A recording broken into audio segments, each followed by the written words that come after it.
Hello, everybody. Thank you very much, Scott. Thank you, Christine. I mean, I feel I belong in this family, by adoption, perhaps. I am going to read something for you that I wrote about what is happening in Latin America in literature. And it is very general, so I do hope that it just gives you an entrance to it.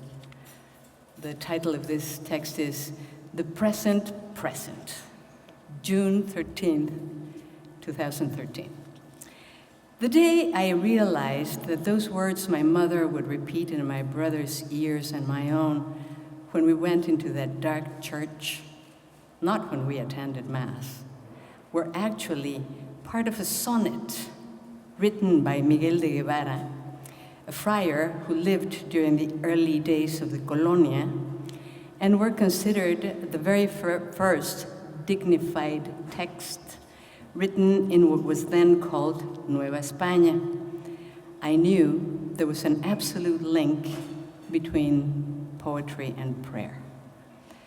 No wonder later on, when the act of reading transcended the home endeavor and began to be a school subject, I felt a strange disturbance at seeing such a made-of-words entity included in the field of literature.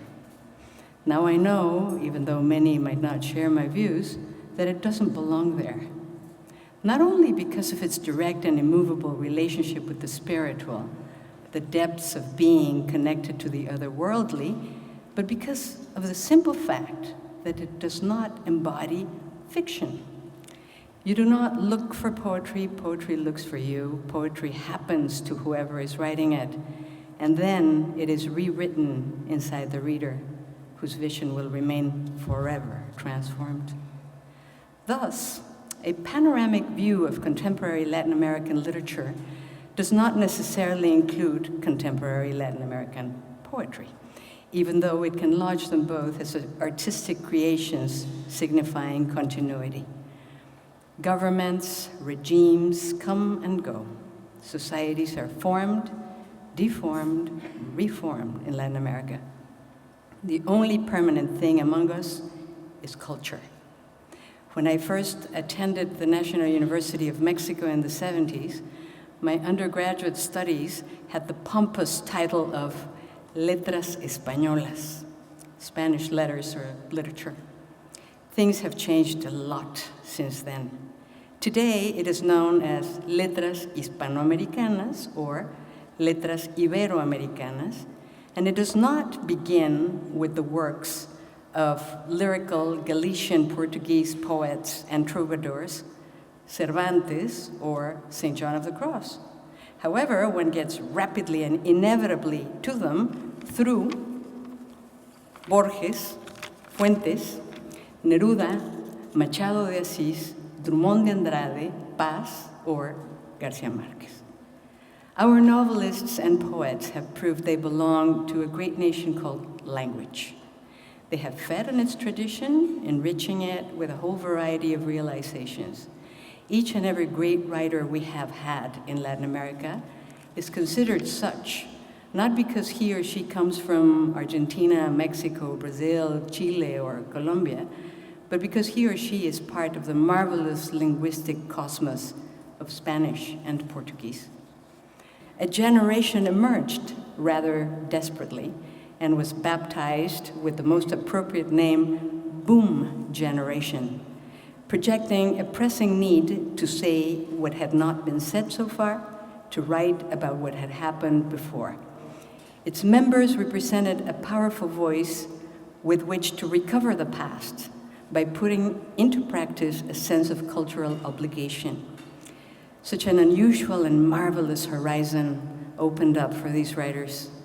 100 years of solitude, the death of Artemio Cruz, The Green House, or Pedro Páramo were born to a great extent to save, to recover the past. Cortázar's Rayuela had the unique task of building a bridge towards modernity. In its efforts to recuperate the relationship Europe-Argentina, it ended the prior narrative tendency, offering open ground to a new generation of fiction writers who, by contrast, would not belong together as a clan. Their motto now seems to be, let's talk of the moment. If we need to be pulverized by it, so be it.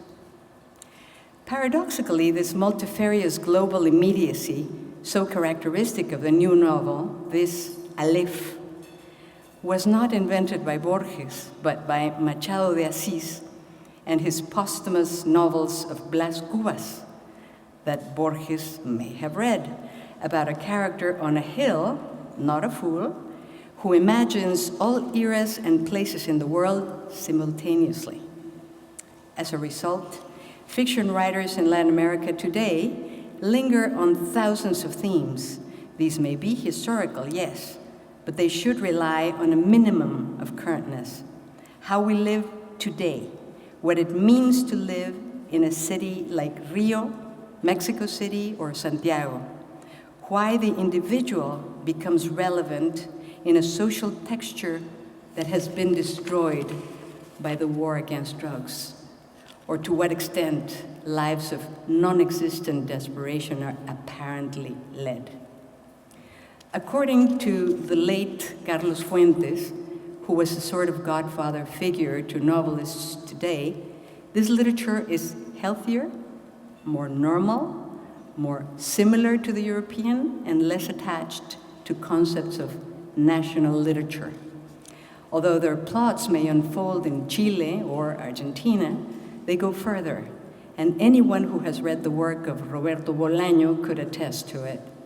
What counts is the instant, or the past seen from it.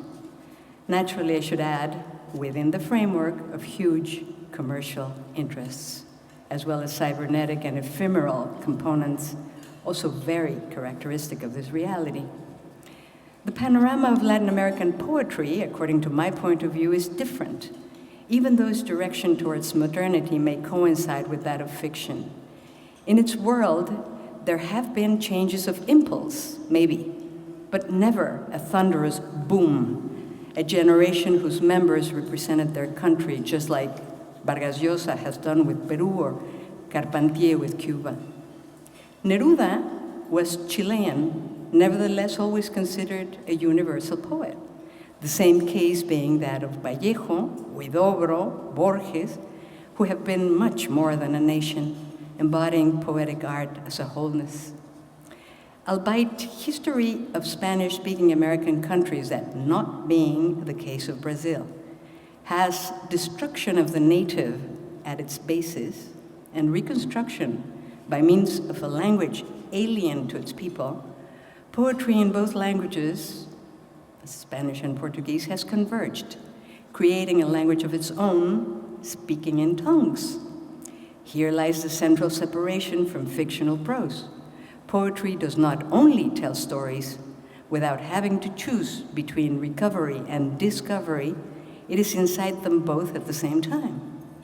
Within a traditional conduit, it manages to cover the whole spectrum of verbal possibilities in a renewed vehicle of expression with very special and spicy subtleties. Latin American metaphor hosts Portuguese and Spanish, as well as the many indigenous languages that are very much alive. Its nucleus is an enlightened, indestructible sort of blank eternal space inside a tower of syllables and declensions. The being of poetry is analogous to a return to the original condition. As Octavio Paz never tired of repeating, it creates a nation inside language. Just like the Anglo-Saxon poetic realm would need a lobotomy to get rid of W.B. Yeats's line, we would also need it to uproot Neruda's hendecasyllabic verse, or Brazilian and Portuguese alike would, in order to do without the permanently born mosaic of Fernando Pessoa, his incredible subdivided and subdividing music. Pessoa was born on a day like this, 13th of June. So was W.B. Yeats. It's a pity that neither Alberto Caeiro, nor Ricardo Reis, nor Álvaro de Campos arrived in this world on such a date. I'm not surprised in the least, knowing that, and here I'm going to quote a translation I did, knowing that the poet is a faker. He fakes it so completely that he even fakes as pain the real pain he's feeling. And those who read his writings, in the pain they read, do feel not the pain the poet has, but just the one they lack. However, it is true that in every poet, the destiny of a real verbalized pain takes place, right there, at arm's length. Possessing power at times terrifying, the poetic word can cause it. Pessoa places it in front of us by looking at himself, carrying out a self-psychography. This is the title of the poem I just read, autopsicografia. Adélia Prado, one of Brazil's finest poets, inevitable follower of Pessoa's footsteps, goes further.